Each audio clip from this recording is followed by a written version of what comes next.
Tugasku menemanimu. 你们身为神形，却掀起战争，使生灵涂炭，海神之戒。Hai sahabat Pasuk, kembali bersama Miminata di sini. Kali ini kita akan melanjutkan menyelam dalam alur cerita novel Solen 2.5 Legenda Alam Dewa. Sebelum masuk ke dalam cerita, Mimin ingatkan, jangan lupa like, comment, and subscribe.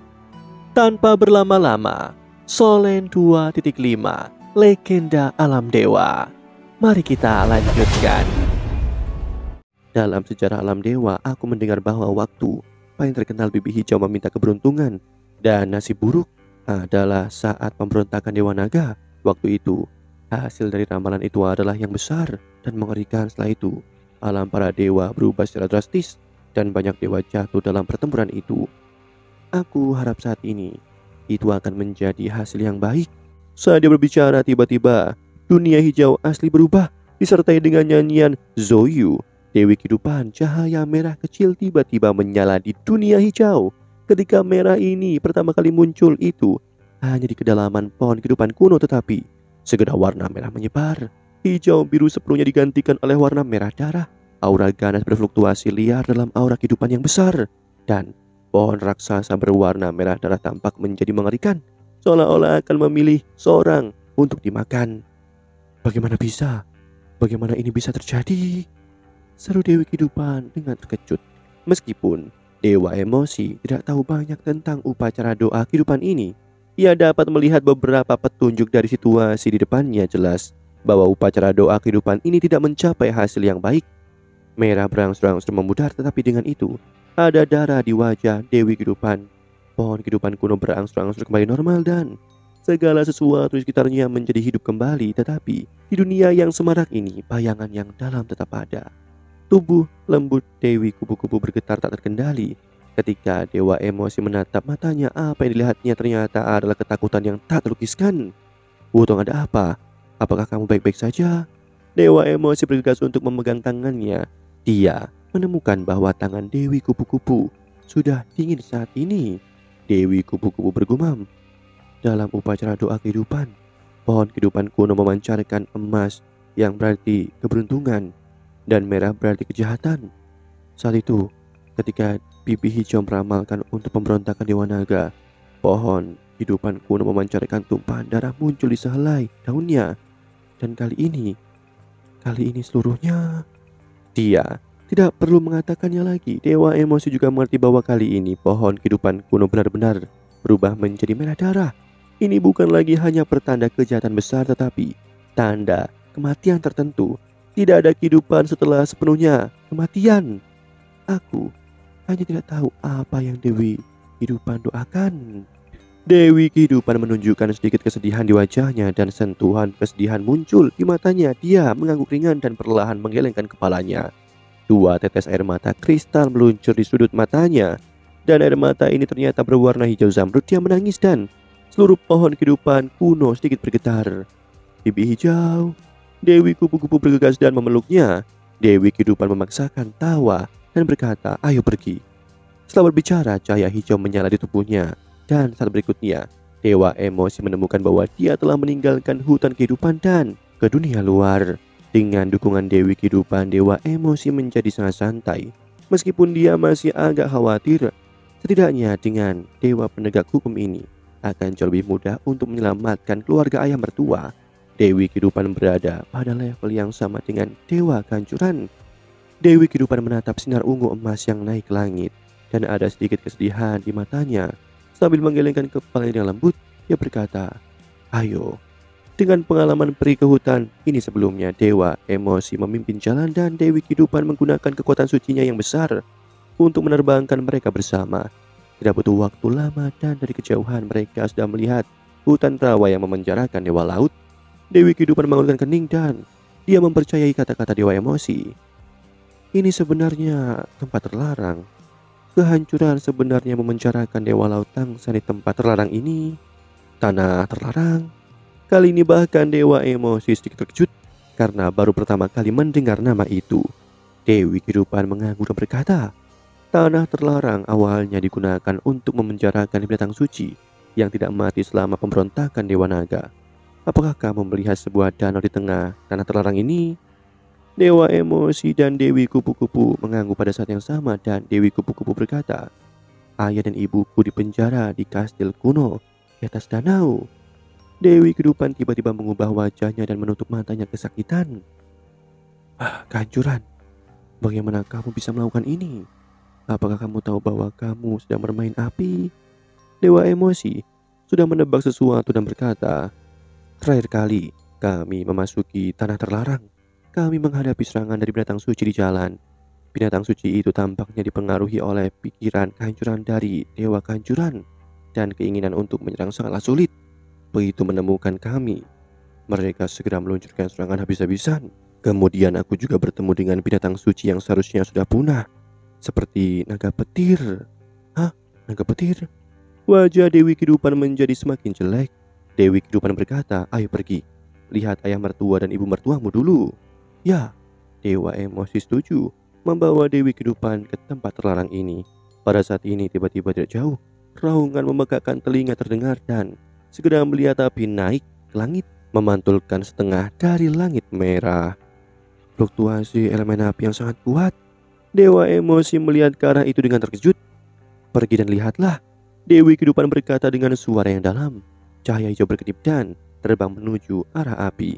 Betapa kuatnya Dewi Kehidupan, dan kecepatan terbangnya juga sangat cepat. Hanya beberapa kali waktu percepatan dan telah tiba di tempat di mana api bersinar. Dari kejauhan, Dewa Emosi melihat beberapa sosok melayang di udara. Salah satunya memancarkan cahaya merah yang menyilaukan dan sekelompok bola api besar telah membombardir, dan raungan membakar telinga berasal darinya. Kekuatan ledakan menakutkan sangat sombong. Di hutan rawa di bawah, area yang luas telah jatuh ke lautan api, dan bahkan rawa itu tampak telah berubah menjadi kolam lava. Samar-samar bisa mendengar beberapa teriakan dari waktu ke waktu, tetapi itu segera menghilang. Sosok merah menyala itu begitu kuat dan mendominasi, menunjukkan betapa tirani kultivasinya. Vulkan, tolong hentikan. Dewi Kehidupan berkata dengan keras. Sosok merah menyala di kejauhan berhenti sebentar, dan api tubuhnya tiba-tiba berhenti. Tidak lagi melepaskan bola api yang menakutkan keluar. Sosok merah menyala dan sosok di sekitarnya juga menjadi jelas, dan Dewa Emosi melihat sekilas bahwa gurunya Rong Nianbing ada di antara sekelompok orang ini. Guru! Dewa Emosi sangat gembira dan terbang dengan cepat, tetapi Dewi Kupu-Kupu tetap berada di sisi Dewi Kehidupan. Ini juga kepintarannya. Dari penampilan Rong Nianbing dapat melihat bahwa dewa-dewa ini dibawa Rong Nianbing ke sini untuk menyelamatkan ayahnya. Dan meskipun Dewi Kehidupan memiliki tujuan yang sama, bagaimanapun juga dia adalah istri Dewa Kehancuran. Dengan tinggal di sisi Dewi Kehidupan sendirian, dia dapat menunjukkan dukungannya kepada ayahnya dengan lebih baik dan menghindari kesalahpahaman oleh dewa-dewa di sisi yang berlawanan. Di sekitar Rong Nianbing ada total 7 dewa, dan masing-masing memancarkan aura yang sangat kuat. Dewa dengan aura merah berantakan tetapi sangat tampan, bahkan matanya menyala dengan merah. Canggutnya lebat hampir memenuhi setengah wajah. Penampilannya sangatlah kasar. Selain dia, 6 dewa yang tersisa juga dalam bentuk yang berbeda. 2 di antaranya adalah perempuan dan sisanya laki-laki. Kedua wanita itu masing-masing mengenakan gaun panjang biru dan gaun panjang emas, dan 4 pria lainnya masing-masing mengenakan jubah cantik berwarna kuning, biru, hitam, dan perak, menunjukkan identitas mereka yang berbeda. Orang berjubah merah berapi-api jelas adalah Dewa Vulkan. Setelah mendengar panggilan Dewi Kehidupan, dia berhenti menyerang. Melihat Dewi Kehidupan, ekspresi semua dewa tampak sedikit aneh. Jelas, sesuatu yang tak utang khawatirkan telah muncul. Aku memberi hormat kepada penegak hukum alam dewa. Para dewa memberikan hormat kepada Dewi Kehidupan bersama. Bagaimanapun Dewi Kehidupan adalah salah satu dari 5 dewa tertinggi, dan dia juga mengendalikan kehidupan dan ciptaan. Dewi Kehidupan datang kepada para dewa, membungkuk sedikit, dan kemudian melihat keberadaan magma yang seperti neraka di bawah. Dia tidak bisa menahan kerutan. Mengapa Dewa Api menyerang tempat terlarang? Dewa Api jelas merupakan temperamen yang berapi-api, dan dia berkata tanpa ragu-ragu. Mantan Dewa Emosi Rong Nianbing menemui kami dan memberitahu kami tentang situasi di sini. Sekarang Dewa Laut dan istrinya dipenjara di tanah terlarang. Kami baru saja mencoba masuk, tapi kami menderita di antara serangan para binatang suci. Aku melancarkan serangan terhadap mereka. Tapi kami menderita di antara serangan para binatang suci. Aku melancarkan serangan terhadap mereka. Jika aku membaca dengan benar, para binatang suci di sini tampaknya telah dipengaruhi oleh pikiran kehancuran dari dewa kehancuran dan sangat merusak. Mereka berkerumun dan menyerang. Tidak semua dewa memiliki kemampuan untuk menyembunyikan diri seperti dewa emosi. Tidak semua dewa memiliki kemampuan untuk menyembunyikan diri seperti dewa emosi. 7 dewa yang diundang oleh dewa emosi Rong Nianbing di depan mereka adalah 7 dewa unsur, 7 dewa kebenaran. Dan sama seperti 7 dewa dosa asal, mereka semua adalah dewa tingkat pertama di alam dewa. Mereka relatif netral, tapi mereka lebih dekat dengan dewa laut. Karena dewa laut juga adalah dewa yang benar, dan mereka mengagumi kendalinya atas alam dewa selama bertahun-tahun. Karena itu, ketika dewa emosi Rong Nianbing menemui mereka dan memberitahu mereka bahwa dewa laut dipenjara oleh dewa kehancuran, mereka segera bergegas. Di antara 7 dewa unsur, dewa air dan dewa cahaya sendiri adalah teman dari dewa laut. Sedangkan kedua dewi ini memiliki status tinggi di antara 7 dewa unsur. Dewi cahaya adalah istri dewa kegelapan, dan dewi air adalah istri dewa api. 7 dewa elemen berada dalam nafas yang sama, ditambah dengan penghinaan mereka terhadap dewa dosa asal Rong Nianbing memasukkan jarum dan bendang melaluinya. Jadi mereka datang sesegera mungkin ingin menyelamatkan dewa laut. Tapi siapa yang tahu sebelum mereka memasuki tanah terlarang ini, mereka menghadapi perlawanan keras dari binatang suci. Jumlah binatang suci di hutan rawa sangatlah besar, dan setelah dipengaruhi oleh gagasan kehancuran, efektivitas tempur binatang suci ini juga telah sangat ditingkatkan. Setelah diserang beberapa kali berturut-turut, dewa api yang sangat pemarah akhirnya tidak tahan lagi.